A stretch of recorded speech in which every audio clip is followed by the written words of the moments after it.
Court is on the record in City of Conneaut versus Lindsay Brickner, case number 25 CRB 393.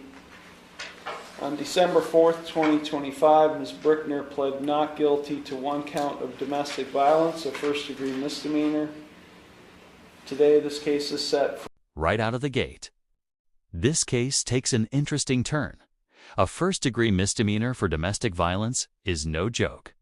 But notice how quickly the court shifts into negotiation mode that usually signals one thing: evidence, context. Or cooperation is about to change the trajectory of this case.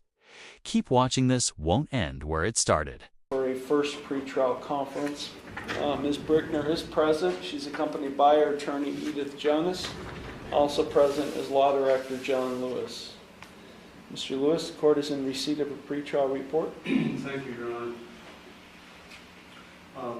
Your Honor, prior to going on the record, I spoke with the alleged victim in this case, Christopher Williams. He's present in the courtroom. Based on that conversation, Your Honor, the city would request an amendment of the domestic violence charge to one of criminal mischief under Ordinance 541.04A1A.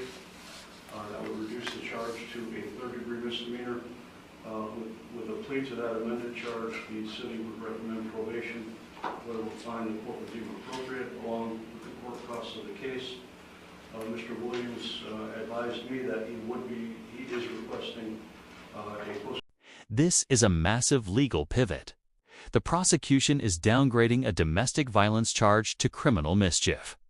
That's not just a technical change, dramatically reduces long-term consequences like firearm restrictions and future enhancements. Question for you: do you think this kind of amendment is about fairness or practicality? Conviction, no contact order. Thank you. Thank you. Mr. Williams, did you understand what Mr. Lewis just outlined in the terms of a proposal? Yes, I do. Okay.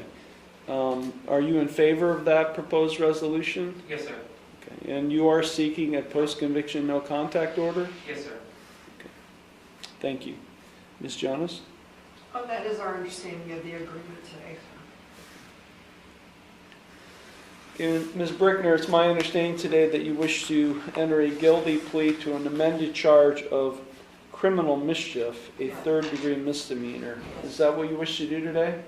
Yes. You understand by pleading guilty to that amended charge that you are waiving your right to a trial, which includes your right to cross-examine witnesses and to confront evidence presented against you. You'd be waiving your right to testify or not to testify without any negative connotation. You'd be waiving your right to subpoena witnesses. You'd be waiving your right to a jury trial. You'd be waiving your right to be proven guilty beyond a reasonable doubt. All of those are trial rights you'd be waiving by... This part might sound routine, but it's one of the most important moments in any courtroom. The judge is methodically confirming that the defendant understands every single right she's giving up. If this step isn't done correctly, the entire plea can be overturned on appeal. This is the court protecting the recordant itself. Pleading guilty to this charge, this amended charge. Is that what you wish to do? Yes. You are represented by Ms. Jonas. Have you had sufficient time to consult with her? And are you satisfied with her counsel? Yes. Are you currently under the influence of any drugs, alcohol, or prescription medications that might affect your thinking? No. Are you currently on probation, parole, community control, or post-release control with any court? No. Has anyone made any promises to you about what your sentence will be in order to induce you to plead guilty to this amended charge today? No. And are you thinking clearly, and do you understand everything that's happening? Yes. Okay, I'm going to provide to you, Ms. Jonas.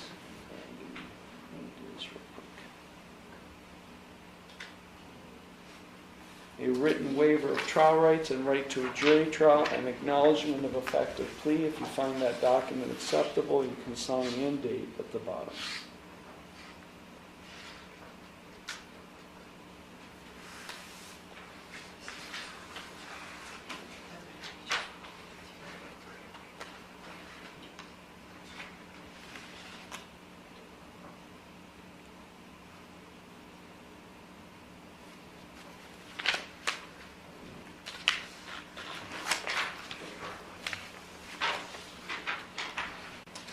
Court does find that Ms. Brickner and Ms. Jonas have executed in open court the written waiver.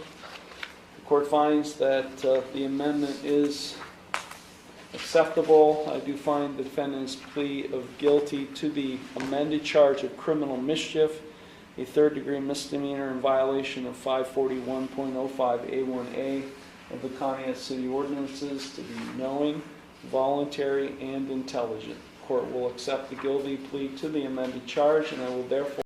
And just like that's official, guilty plea accepted. No jury, no trial, no witnesses taking the stand. From here on out, everything shifts from did this happen to what should the punishment be. This is where mitigation, mental health, and credibility suddenly matter a lot. Find her guilty of this offense. We will now proceed to sentencing.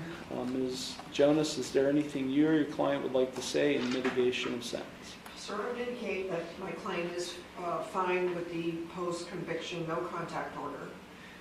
She does not reside in Conneaut any longer. She resides in Lima, which I believe is where she's originally from, and she was a child there as well. She currently receives mental health from a provider down there as counseling as well as any medication. She does not plan on coming back to Conneaut, Ohio, and I know the pretrial form indicated potential probation. I'm not really sure that would be feasible in this particular instance, sir, since it's a 4-hour drive. Okay. Thank you. Ms. Brickner, is there anything you would like to say at this time before I impose sentence? No, thank you. Mr. Lewis. Thank you, Your Honor. The incident occurred on December 3rd of this year. Officers were dispatched to 685 Harbor Street for a dispute. Ms. Brickner and Mr. Williams were in a live-in relationship at that point in time.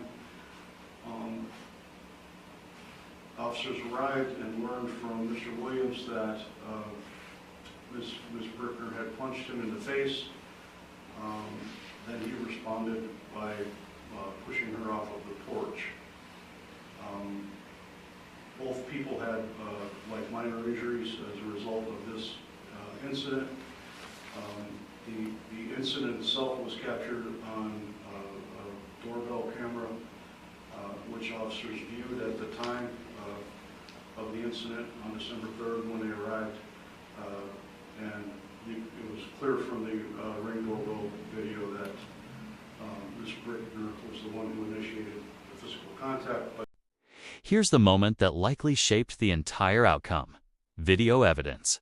Doorbell cameras have become silent witnesses in modern cases, just them, according to the court. That footage clearly showed who initiated the physical contact. Let me ask you, should video evidence outweigh verbal testimony every time? By striking Mr. Williams in the face. I don't believe that either person had to seek medical attention due to the injuries received as a result of this physical encounter. Thank you. Thank you. Any response to that, Ms. Jones? Well, my client ended up getting medical treatment, sir. She was thrown down the stairs, and she went to the emergency room. Any further treatment after that? I don't believe so.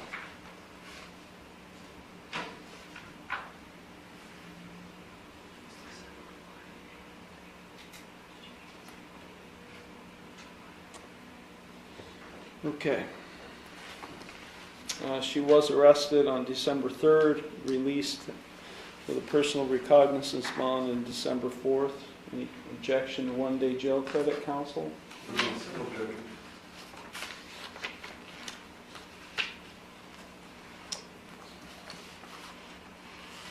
(109) Cottonwood Place in Lima. Is that where you live? Yes. Okay. Your treatment at your initial appearance hearing, you indicated that you were getting treatment at Lighthouse Murray Hill. Yes. And that's in Columbus. Yes.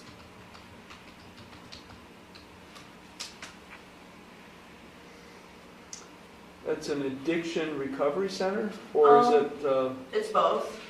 okay. They do mental health and they do addiction recovery.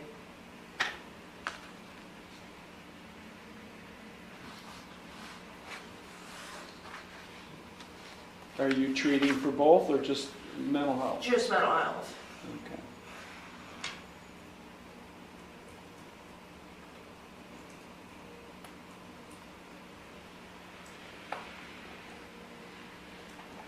Okay, before I impose sentence, Mr. Williams, is there anything you would like to say?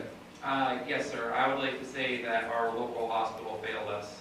When they took her in the morning when she was having her first episode, they kept her there for maybe an hour. They helped her with her arm, and then they released her, and then this happened right after. I don't think they gave her proper care. I will say that. I don't think this would have happened if they would have kept her for an amount of time to give her help and calm her down before releasing her. Okay, thank you. Is there anything else you'd like to say? No, I just don't think this would have happened if they would have taken care of it and helped. Are you asking for a post-conviction no contact order? Yes, sir. Okay, 60 days in jail, 59 days will be suspended. I will give her credit for 1 day served. I will place her on unsupervised non-reporting probation for the maximum period of 5 years. As condition of her probation, she's ordered to successfully continue her mental health treatment at Lighthouse Murray Hill in Columbus. Probably, I think the better name is Lighthouse Behavioral Health Solutions. Probably. I'm sorry, I wasn't It's all right. sure.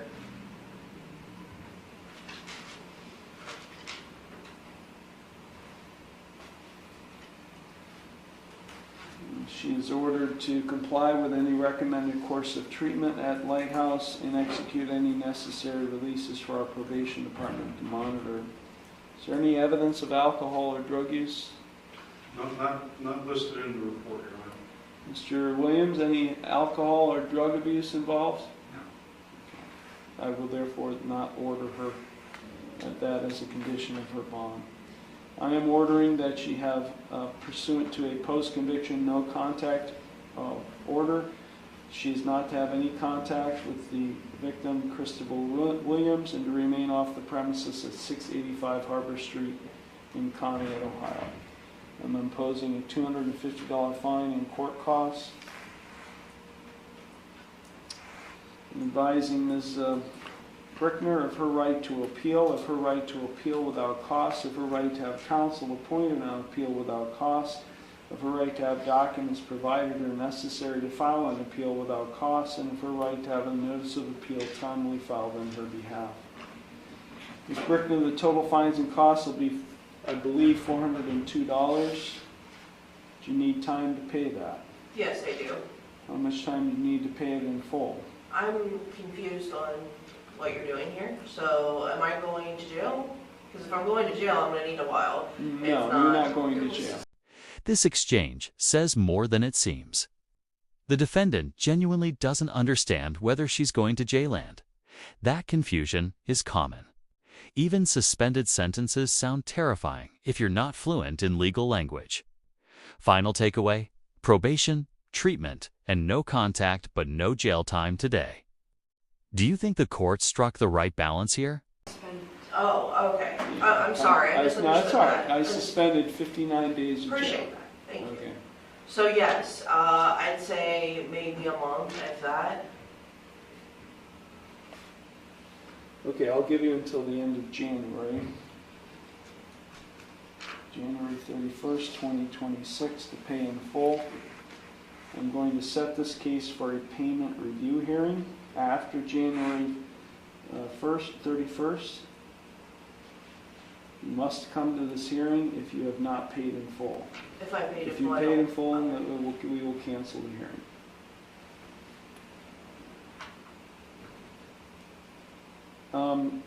The post-conviction no contact order process requires some paperwork that the deputy clerk has to prepare. We will require you, Ms. Brickner and Mr. Williams, to hang around. Do not leave until the clerk has given you paperwork for both of you to either receive and or sign. So hopefully she'll process that as quickly as she can. So do not leave until you receive that paperwork. Understood? Okay. Mr. Lewis, anything further? No, Your Honor. Ms. Jonas? Nothing. Okay, thank you.